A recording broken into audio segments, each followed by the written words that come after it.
네, 여러분 오늘 말씀 전하기 앞서서 한 가지 좀 질문을 드리고 싶습니다. 여러분이 생각하는 어떤 이상적인 교회 공동체가 있나요? 여러분이 생각하기에 각자들 마음에 품고 있을 것 같아요. 나는 교회라고 한다면은, 교회 공동체라고 한다면은 이러이러해야 해, 이것이 꼭 있어야 돼 라고 생각하는 것들이 있을 것이라고 생각이 돼요. 조금 반대로 말하면 이렇게도 생각해 볼 수 있을 것 같아요. 내가 그걸 막연하게 그게 뭐지? 라는 생각이 들 수 있어요. 그런 분들은 이렇게도 한번 생각해 보면 좋아요. 뭐냐면은 내가 만약에 교회에서 이걸 보게 된다면 난 나갈 거야. 네. 이런 게 있다면 나는 진짜 못 참고 그 공동체에서는 정말 있을 수 없어 라고 생각하는 어떤 것이 있으십니까? 그런 것이 있다면 그게 바로 여러분이 생각할 때 교회에서 있어서 가장 중요한 것이라 생각하는 무엇이에요? 그런 거거든요. 혹시 있으신가요, 여러분? 혹시 자신 있게 우리를 대표하여 나는 내가 생각하는 교회 공동체는 이것입니다, 이러한 모양입니다, 혹은 난 이러한 것은 절대 있어서는 안 된다고 생각합니다 라고 하는 것 있나요? 오늘 한번 좀 이야기를 한번 해봅시다. 얘기를 들어봅시다. 여러분의 소리를. 강림 형제 혹시 있나요? 있습니다. 예. 저는 돈에 대해서 깨끗한 공동체여야 된다고 생각합니다. 어떤 거요? 돈에 대해서. 아, 돈에 대해서 깨끗한 공동체여야 된다. 만약에 돈에 대해서 깨끗하지 않다면 그거는 교회가 아니다? 교회가 아니다. 그렇게 생각한다고 합니다. 그렇죠. 이거 되게 중요한 부분입니다. 또 이렇게 생각하는 사람도 있고요. 재정에 대해서, 돈에 대해서 우리가 깨끗해야 교회 공동체, 아름다운 우리가 생각하는 그런 교회 공동체라는 거죠. 또 어떤 분 있을까요? 좀 더 얘기해 주십시오. 손 들으신 건가요? 이렇게 딱 하신 것 같은데. 회장님은 어떠십니까? 우리 청년부 공동체를 이끌고 있는 우리 회장님의 의견입니다. 네. 조금만 더 생각해보면. 예. 신중하신 분이십니다. 예. 동훈 형제는 혹시 어떻게 있으신가요? 저는 네. 가장 낮은 자가 보살핌을 받는 공동체가 그렇죠. 가장 낮은 자가 보살핌을 받는 곳, 그곳이 동훈 형제가 생각하는 이상적인 교회 공동체의 모습이다라고 이야기를 해주고 있습니다. 좀 어린 친구들의 생각도 한번 들어보고 싶은데 여기죠? 이 그룹이죠? 네, 이 그룹이죠? 여러분 눈을 바라봐 주십시오. 왜 다 제 눈을 피하는 건가요? 은민자매가 피하지 않았어요. 왜? 피하지 않았어요. 왜? 한번 말씀해 주시죠. 차별 없는 곳. 그쵸? 이상적인 교회 공동체라면 뭐가 없어야 됩니까? 차별이 없어야 되는 겁니다. 네. 이런 식으로 우리는 여러 가지 교회, 이상적인 교회라 이런 것이 돼야 된다, 저런 것이 돼야 된다라고 하는 것들이 있습니다. 각자 여러 가지 가지고 있을 수 있고, 또 그러한 것들을 품고 그러한 것들을 가지고 노력하는 것, 그것이 우리에게 주어진 중요한 책무이기도 하고 또 우리가 그렇게 달려나가야 되는 그러한 것인데요. 그런데 여러분, 우리가 이것을 할 때에 좀 주의해야 될 것은 있습니다. 뭐냐면요, 내가 내가 이상적인 교회라고 생각하는 그것이 진짜 맞는 건지는 한번 봐야 돼요. 생각해 봐야 돼요. 그냥 그저 내가 인간적으로, 그저 내 생각으로, 그저 나의 어떤 그 편협한 생각으로 이상적인 교회 공동체는 이거여야 해 라고 정한 건 아닌지, 정말 성경이 가르쳐주는 이상적인 그 기준으로 내가 그 교회 공동체가 되었으면 좋겠다라고 바라보고 노력하고 있는 건지, 그거는 한번 우리가 체크를 해봐야 된다는 겁니다. 그렇죠? 그래서 오늘 그 교회에서 우리 교회가 어떠한 공동체인지가 나와 있는 게 오늘 우리가 읽은 그 본문 말씀이에요. 거기에 나타나 있어요. 자, 43절에서 7절이었죠? 44절 한번 볼게요. 믿는 사람이 다 함께 있어 어떻게 한대요? 모든 물건을 서로 통용을 한대요. 통용한다는 게 뭐죠? 같이 쓴다는 거예요. 어떤 물건이 있어요? 이거 네 거, 내 거 안 한다는 거예요. 같이 쓴다는 거예요. 우리 모두의 것, 이렇게 쓴다는 거예요. 근데 그냥 이렇게 얘기하면 여러분이 별로 와닿지 않을 텐데, 여러분 언제 어떻게 200만 원짜리 백을 이렇게 샀습니다. 근데 그걸 어떻게 한다는 거예요, 이 사람들은? 내 거라고 안 하고 뭐라고요? 하연 자매가 샀어요. 알바해가지고 막 샀어. 근데 이제 은민 자매가 이제 하는 거죠. 그거 언니 거라 주장하면 안 돼. 이거 우리 같이 써야 되는 거야. 그래서 서로 다 통용하는 거예요. 이런 거 와닿지 않나요? 그리고 내가 어디 아파트를 샀어. 아파트 딱 구매를 했어. 번듯하게 만들었는데 이제 그걸 어떻게 해야 된다고요? 어떻게 하는 거예요? 우리 교회 공동체 모든 분들 다 이용하십시오 하면서 오픈하우스 그렇게 되는 거예요. 네. 이 사람들이 그렇게 했다라는 거예요. 이 정도까지 했다고요. 이렇게 얘기하니까 쉽지 않죠. 정말 대단한 모습들을 보여줬던 거예요. 45절 볼까요? 또 재산과 소유를 팔아 각 사람의 필요를 따라 나눠주며. 나눠 쓰는 것만 해도 지금 엄청난 희생이었는데 어떤 그 돈이 필요해요. 지금 뭐 당장에 어려움에 처한 형제가 있는 거예요. 그럼 어떻게 한다는 거예요? 그 백을 팔아. 그 아파트를 팔아. 그걸 가지고 어떻게 한다고요? 나눠준대요. 그리고요 46절 날마다 마음을 같이 하여 성전에 모이기를 힘쓰고 집에서 떡을 떼며 기쁨과 순전한 마음으로 음식을 먹고. 성전에 모여서 뭐 했을까요? 기도하고 찬양하고 했겠죠. 하나님이 늘 이 가운데 뭐가 있었어요? 하나님이 중심이 되어 있었고, 그리고 또 아까도 얘기했던 그런 모든 모습들이 나타나는 거예요. 집에서 떡을 떼며 기쁨과 순전한 마음으로 음식을 먹고. 이거 뭐 했다는 거예요? 자기 집, 자기 개인적인 공간들도 다 어떻게 했다는 거예요? 오픈했다는 거예요. 이렇게까지 했다는 거예요. 그리고 47절 하나님을 찬미하면 또 온 백성에게 뭘 받아요? 칭송을 받으니. 주변 사람들한테도 잘했어요? 못했어요? 잘했다는 거예요. 여러분 어떤 사이비 종교나 이런 데 보면요 그 공동체들이 굉장히 결속력이 강하거든요. 서로가 서로를 엄청 아끼고 위해줘요. 근데요 그런 공동체들은요 사회에 사실 뭘 끼치죠? 사회에 어떤 덕을 끼치나요? 사회에 칭송을 받나요? 아니죠. 사회에 큰 해악을 끼치는 경우가 많아요. 그쵸? 근데 우리 교회가 또 그러한 공동체라는 거예요? 우리들끼리만 좋다는 거예요?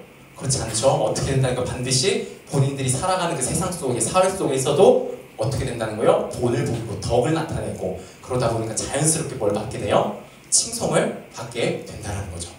이렇게까지 되었다라는 겁니다.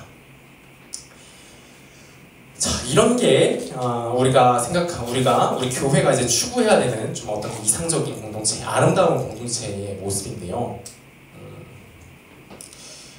여러분 어떻게 하면 될까요? 할 수 있겠어요? 하면 됩니다. 이 이상적인 공동체의 모습입니다. 하세요. 여러분 이렇게 하면은 지금 당장 뭐가 들어오죠? 이 말을 들으니까 어때요? 마음에 뭔가 탁 어떻게 해야지 그런 마음 들지 않습니까? 근데 여러분 당연한 거예요. 우리 인간으로서는 할 수 없는 일이라는 거예요. 여러분 제가 아까 말씀드렸죠. 우리가 여러 가지 교회의 이상적인 모습은 이러해야 한다 저러해야 한다 생각은 할 수 있지만 일단은 뭐 해야 된다고요? 이게 성경적인 게 맞는 건가를 우리가 일단은 되돌아봐야 된다라고 했지만, 그리고 성경적이 맞다 그거를 봤다고 하더라도 성경적인 그런 걸 추구한다 하더라도 또 중요한 또 여기서 주의해야 되는 건 뭐냐면요, 이게 그냥 내가 하면 되는 건가 라는 거예요. 여러분 이런 이상적인 이런 모습들은요 그냥 내가 한다고 내가 하기만 하면 되는 게 아니에요. 그러면 여러 사람들이 모여서 같이 힘을 내면은 그러면 또 되는 걸까요? 그것도 아니에요. 여러분 인간적인 차원으로 이룰 수 있는 모습이 아니에요. 우리가요 이것을 보다 보면요, 이렇게 성경을 읽다 보면요, 이런 43절, 47절 이것만 딱 떼놓고 딱 읽고 집중하고 이것만 읽고 이것만 묵상하고 하다 보면요, 우리가 어떤 착각에 빠지냐면은 우리가 그냥 이거 할 수 있다고 생각해요. 내가 지금 이거 당장에 시도하면 된다라고 생각해요. 근데 여러분 이 모양은요, 이 아름다운 공동체 교회의 이 모양과 모습은요 그냥 대뜸 아무 맥락 없이 갑자기 튀어나온 게 아니라는 거예요. 여러분 보세요. 위에 보세요. 42절에 뭐라고 나타나 있어요? 그들이 누구의 가르침을 받았대요? 사도의 가르침을 받았대요. 뭐 가르침이 있어야 돼요. 우리에게 계속해서 주어지는 가르침이 있어야 돼요. 누구에 대한 가르침일까요? 하나님에 대한 가르침이죠. 자, 그리고요 이 사람들이 그냥 그러면은 이런 가르침만 받았다고 바로 이런 모습이 나타나게 된 걸까요? 아니요, 또 있어요. 근원이 있어요. 올라가 볼게요. 37절입니다. 그들이 이 말을 듣고 마음에 찔려 베드로와 다른 사도들에게 물어 이르되 형제들아 우리가 어찌할꼬 하거늘. 어찌할꼬? 내가 할 수 없다라는 거, 내가 뭔가를 할 수 있다라는 거, 내가 그냥 괜찮고 내가 어떤 것을 이루면 이상적인 뭔가를 이룰 수 있다라는 그것, 그 생각, 나라고 하는 것, 나를 높이고자 하는 것, 그런 모든 것들을 내려놓고 포기하게 되는 그 마음이 있어야 된다는 거예요. 그 마음에서 시작이 됐던 거예요. 근데 이 마음은 그러면 여러분 그냥 시작이 되나요? 그냥 우리에게 이 마음 번뜩 들 수 있나요? 아니죠. 이 앞에는 뭐가 있었어요? 누가 오셨어요? 성령님이 임하셨었죠. 여러분 성령님이 임하여 주셔야 돼요. 하나님이 이 일을 시작하셔 주셔야 되는 거예요. 하나님이 우리를 변화시키기 위해서 성령님을 보내주시고요. 성령님이 오시면요, 우리 보지 못하던 것들을 보게 하여 주신다고 그랬죠. 뭘 보게 해주신다고요? 나 자신을 있는 그대로 보게 해주신다고요. 그래야 이제 뭘 파악이 돼요? 주제 파악이 되는 거예요. 그 주제 파악을 제대로 한 사람이 결국 누구를 정말 또 제대로 보게 되는 거예요? 예수 그리스도를 제대로 보게 되는 거예요. 아 진짜 나는 주님 없으면 안 되는구나. 아 진짜 주님이 계시기에 이러한 것들을 내가 할 수 있었던 거구나. 아 정말 주님이 계셔야지만이 우리가 앞으로 그러한 모든 길들을 걸어갈 수 있겠구나 라고 하는 그런 모든 믿음과 확신들을 갖게 되는 거예요. 여러분 여호 이것이, 이 믿음이 우리로 하여금 사랑을 실천하게 하는 거예요. 그냥 우리가 사랑 실천하는 거 아닙니다. 뭐가 만들어낸다고요? 믿음이요.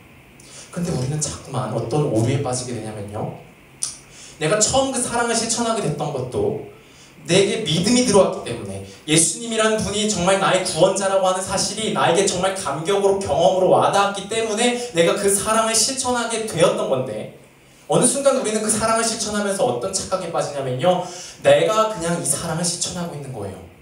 나의 그 뿌리와 나의 그 진짜 힘이 되시는 원동력을 다 잊어버리고 딱 잘라가지고 내가 하고 있는 이것, 내가 하고 있는 섬김, 내가 하고 있는 사랑, 내가 하고 있는 경건, 내가 이루고 있는 아름다운 공동체. 지금 제가 뭘 계속해서 강조하고 있죠? 내가. 요새 나밖에 안 보고 있습니다. 나만 가득해요. 여러분 그러면요, 아무리 그런 멋져 보이고 아름다워 보이는 사랑과 섬김을 할지라도요,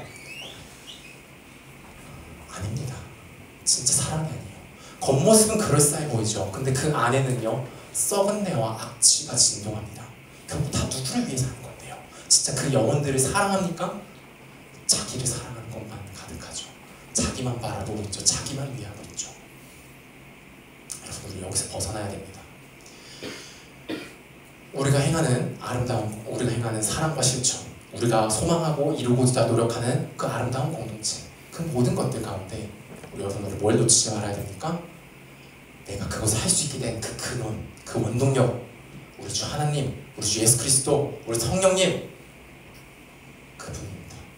그분이 계속해서 채워줘야 돼요. 그리고요, 여러분 내가 조금 들어가지고 어느 정도 채웠어. 그러면 이제 조금 안 듣고 실천해야지 하면서 내가 막 실천하면 또 되는 걸까요?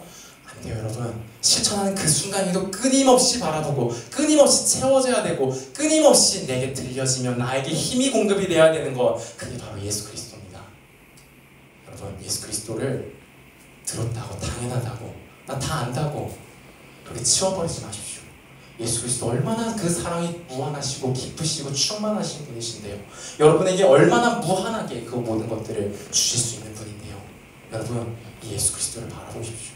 여러분 섬기고 사랑하고 교회 생활하는 게 좀 지칩니까? 지칠 때 있죠? 많죠? 근데 여러분 그 다른 것 때문이 아니에요. 물론 내가 내 분수에 맞지 않게 너무 많은 것들을 하기 때문에 지쳐갈 수도 있죠. 근데 여러분 때로는요, 우리는 너무 많은 때에 다 내가 하려고 해서 그래요. 예수 그리스도 없이요. 보셔야 돼요.